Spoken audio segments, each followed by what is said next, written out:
Hello, and welcome back to Baby Elias's stories. We now return to Snuff by Terry Pratchett. The final part. Part 15. 3 days passed. They were busy days for Vimes. He had to get back into the swing again. Although, to tell the truth, it was a case of getting out of one swing and into another one, while they were both swinging. So much paperwork to read, so much paperwork to push away, so much paperwork to delegate, so much paperwork to pretend he hadn't received and that might have been eaten by the gargoyles. But today, in the oblong office, Lord Veterinary was close to ranting. Admittedly, you needed to know him very well to realize this. He drummed his fingers on the table. Snarkin Fogister? I'm sure she makes these things up. Drumknot carefully put a cup of coffee on his master's desk. Alas, sir, there really is such a word. In Nothing Fjord, it means a maker of small but necessary items, such as, for example, spills and very small clothes pegs for indoor use, and half-size cocktail sticks for people who don't drink long drinks. The term could be considered of historical interest, because my research this morning turned up the fact that the last known Snarkenfogister died 27 years ago in a freak pencil sharpener accident. As a matter of fact, I gather that your crossword adversary herself does actually come from Nothing Fjord. Ah, there you have it. All those long winters sitting around the stove. Such terrible patience. But she runs the pet shop in Pellicool Steps. Dog collars, cat biscuits, mealworms, such deviousness, such subterfuge, such a vocabulary. Snarkenfogister. Well, sir, she is now the chief crossword compiler for the Times, and I suppose those things go with the territory. Lord Veterinary calmed down. One down, one across. She has won, and I am cross. And, as you know, I am very rarely cross, Drumknot. A calm, if cynical, detachment is generally my forte. I can change the fate of nations, but am thwarted at every turn by an apparently blameless lady who compiles crosswords. Drumknot nodded. Indeed, sir. But on that note, if you will permit me to extend that note a little, may I remind you that Commander Vimes is waiting in the other room? Indeed. Show him in, by all means. Vimes marched in, saluted very nearly smartly, and stood to attention. Ah, Your Grace. It is good to see you back at last. How went your holidays, apart from lawless action, ad hoc activities, fights, chases on both land and sea, and indeed fresh water, unauthorized expenditure, and of course, farting in the holes of the mighty? Vimes's gaze was steady and just above the patrician's eyeline. Point of detail, my lord. Didn't fart. May have picked nose inadvertently. The exigencies of the service, I assume, said Lord Veterinary wryly. Vimes, you have caused a considerable amount of paperwork to cross my desk in the last few days. In some cases, the writers wanted your head on a plate. Others were more circumspect because the writers were in mortal dread of a prison cell. Can I make one thing perfectly clear, Your Grace? The law cannot operate retrospectively. If it did, none of us would be safe. Lord Rust Jr. may have done, indeed has done, many bad things, but making slaves of goblins under current law cannot be one of them. However, as I suspect, the recent revelations about his additional activities have done his reputation a considerable amount of no good. You might not know this, Vimes, but in society, this sort of thing can be worse than a prison sentence, possibly worse than a death. Young Gravid is a man with not many friends right now. I hope that will give you some pleasure. Vimes said nothing, but he thought, the ball dropped. Veterinary glared at him and said, I have here an eloquent missive from Lord Rust Sr., pleading for the life of, if not the freedom of, his son, who he fully admits has trodden the family honor into the mud. Lord Veterinary held up a hand. His lordship is an old man, and so, Vimes, if your next remark was going to be something on the lines of even further, then I suggest you deploy a little charity. His lordship is anxious to avoid a scandal. Apart from that, may I have your views? Yes, the scandal has already taken place, sir. More than once, said Vimes coldly. He trafficked in living, breathing, and thinking people. Many of them died. Once again, Vimes, I have to tell you that laws cannot be made retrospectively. That may be so, said Vimes. But what about the troll kids who took that damn rubbish? Are you going to ask the Diamond King if they should be retrospective? I can assure you, Vimes, that the laws will be upheld. And since you ask, right now I am having to negotiate with the king, who is demanding of me, Vimes, that young Lord Rust be handed over for questioning regarding the manufacture and distribution of absolutely deadly troll narcotics. Of course, under troll law, the wretched man would be put to death.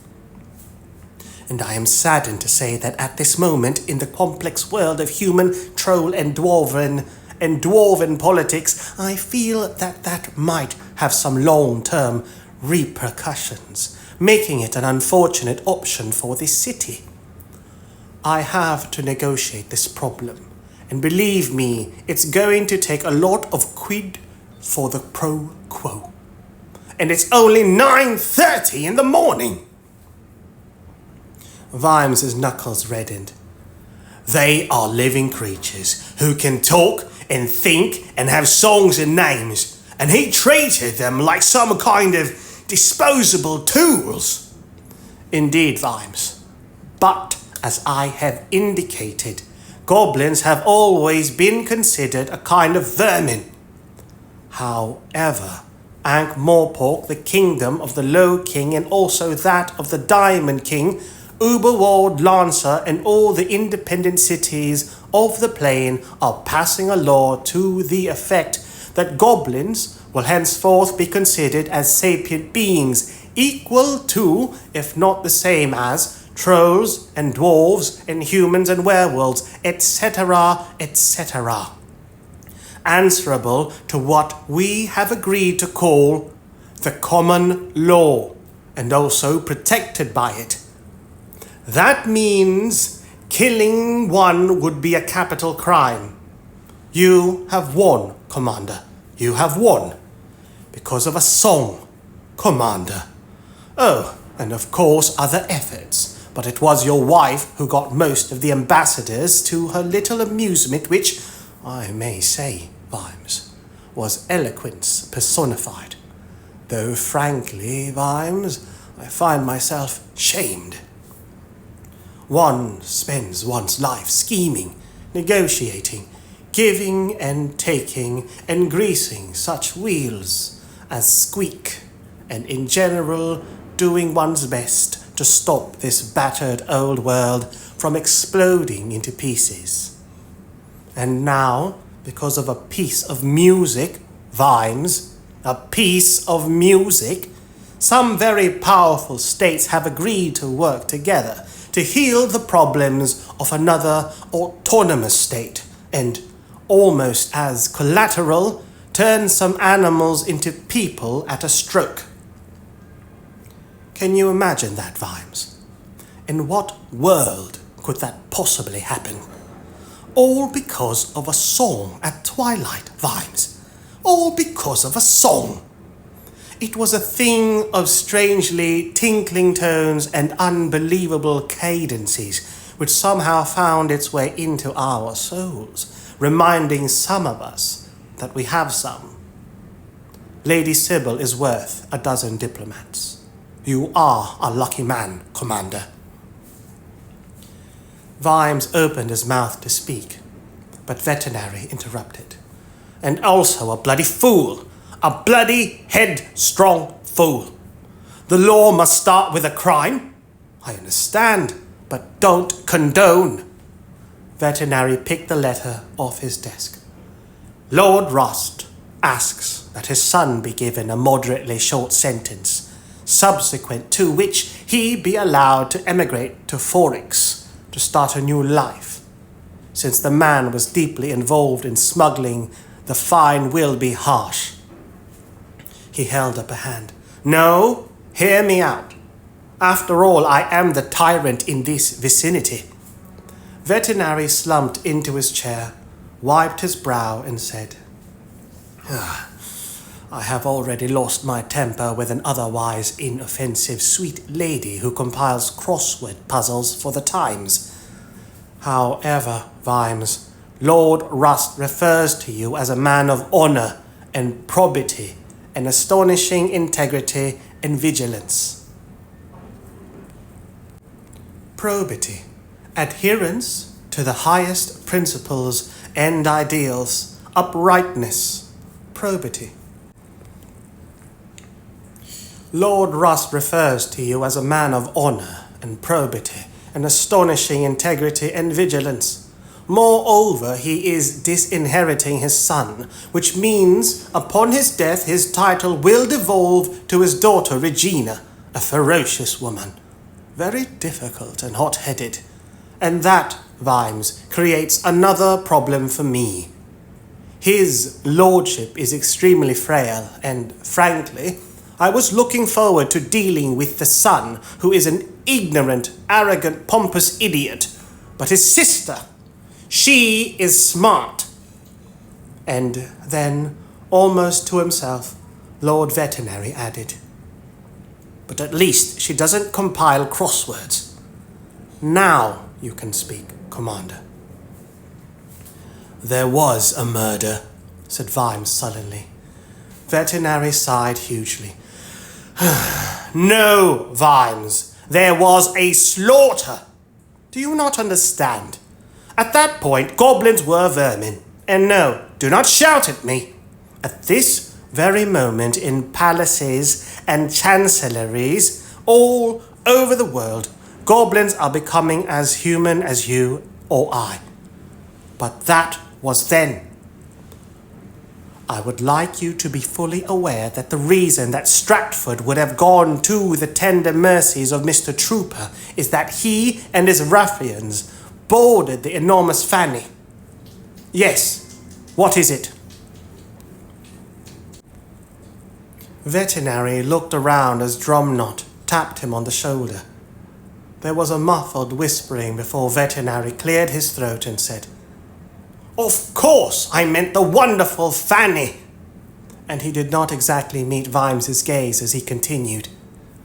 That was an act of piracy, and the good people of Quirm, where the boat in question was registered, are all in favor of the death penalty for that kind of thing. I am aware of his manifold other crimes, But, alas, you can only hang a man once. Although, as it turned out, apparently Mr. Stratford was mortally wounded in a collision 3 nights ago, being thrown some distance from the wreckage with a surgically cut throat. Convenient, don't you think?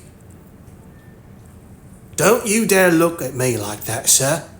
Heavens, I wouldn't accuse you, Commander. I was just wondering if you knew of any other person with a grudge against the corpse.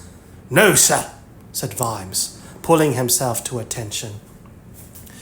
You know, Vimes, sometimes your expression becomes so wooden that I think I could make a table out of it. Just tell me this. Did you give any instructions? How does he do it? Thought Vimes. How? Out loud he said, I don't know what you are talking about, sir, but if what I suspect to be true is so, then the answer is no. If there was any foul play that night, it wasn't by my order. I wanted to see Stratford on the gallows. That's legal. And he thought, I am never going to broach the subject with Willikins. Veterinary's eyebrows rose as Vimes went on. But his lordship's wretched son is being allowed to go on a long holiday full of sun, sea, surf and sand and economically priced wines. He slammed his fist on the desk and Veterinary looked pointedly at it until Vimes took it away. Are you going to leave it at that?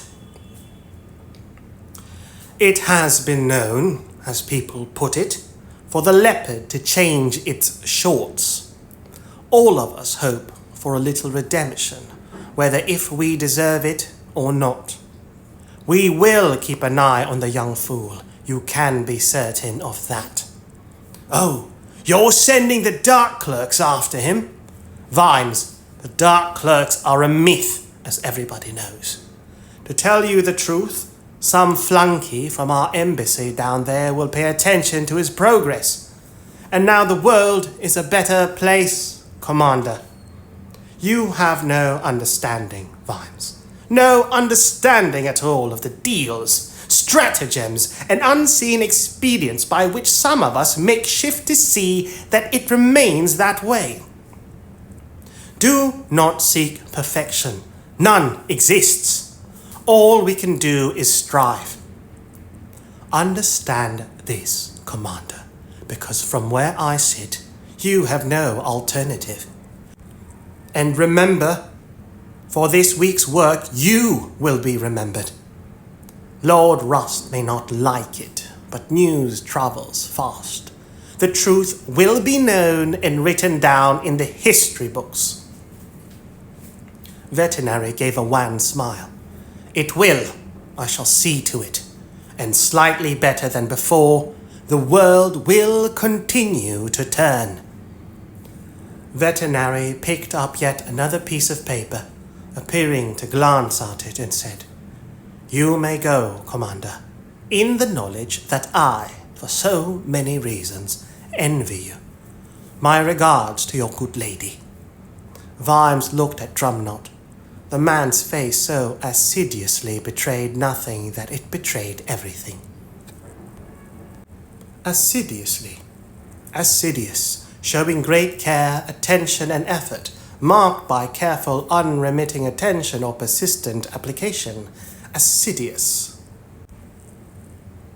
Veterinary pulled a file toward him and picked up his pen. Don't let me detain you, Commander.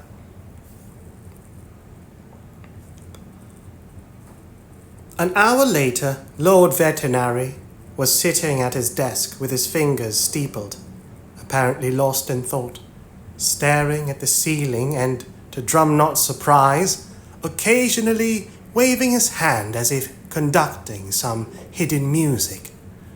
Drumknot knew enough not to disturb him.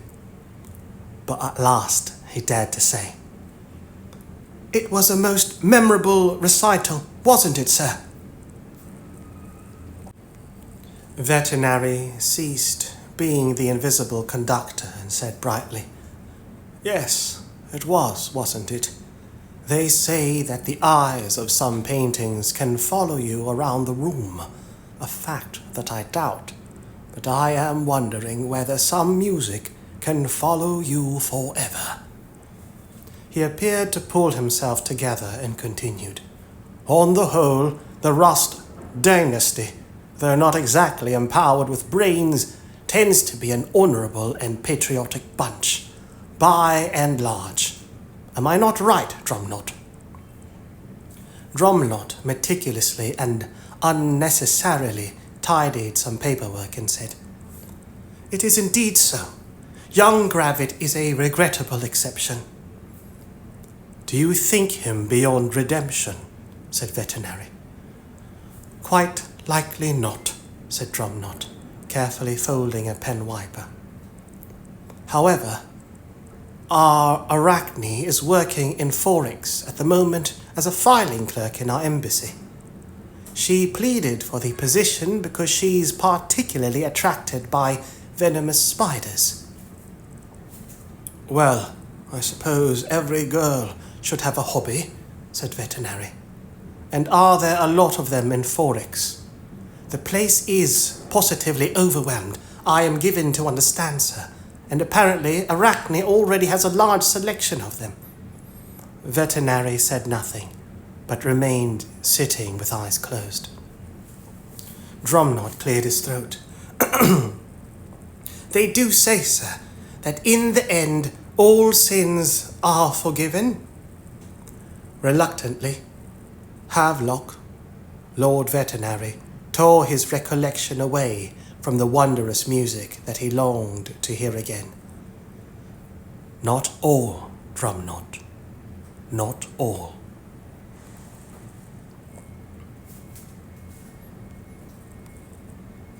In bed that night in Scone Avenue, listening to the absence of owls and nightjars, Vimes said, "You know, dear, I'll have to go back to the Shire soon.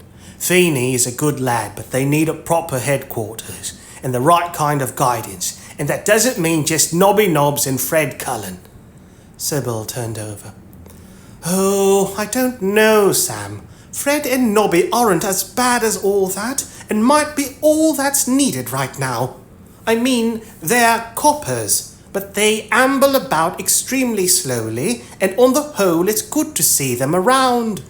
Right now you've got two young men full of vim and vigour, and if you don't want to upset things, it might just be that, in this bewildered place, they should be backed up by slow and steady, don't you think?"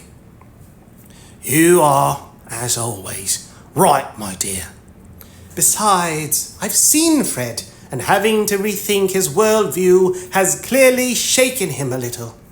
"He'll get over it," said Vimes. "Once you get past the stupid Fred there is, against all expectations, a decent man there." Sybil sighed.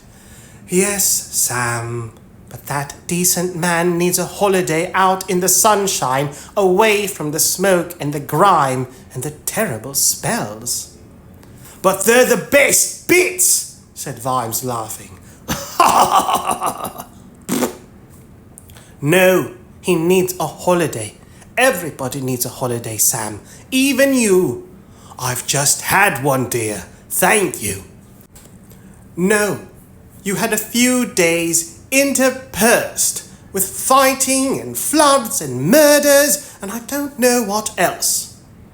Look at your desk. Make certain everybody is on their toes, and then we'll go down there for another week. Do you hear me, Sam Vimes?"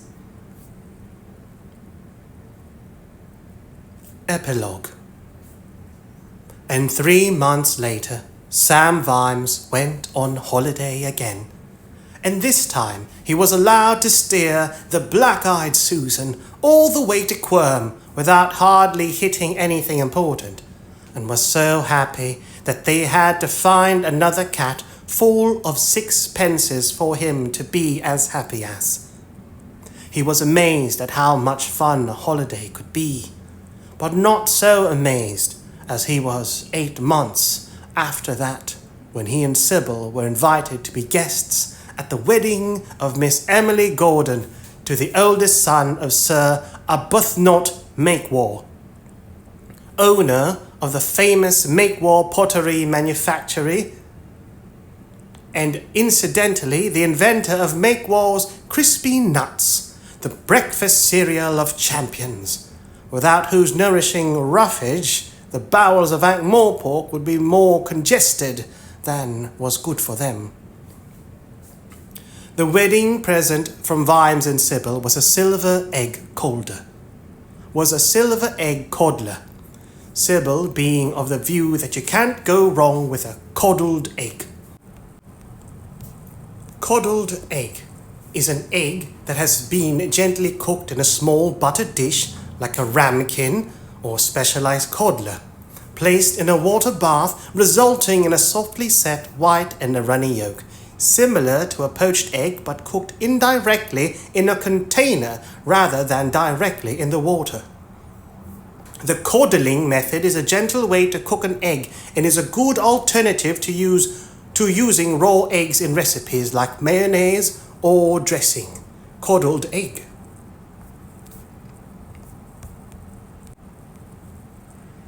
And Vimes was gratified when he noticed at the ceremony that one of the daughters was wearing a spanking new nurse's uniform, and 3 of the others were sporting some quite fabulous and also, according to Sybil with great glee, quite scandalous bonnets from the new Gordon Bonnets range.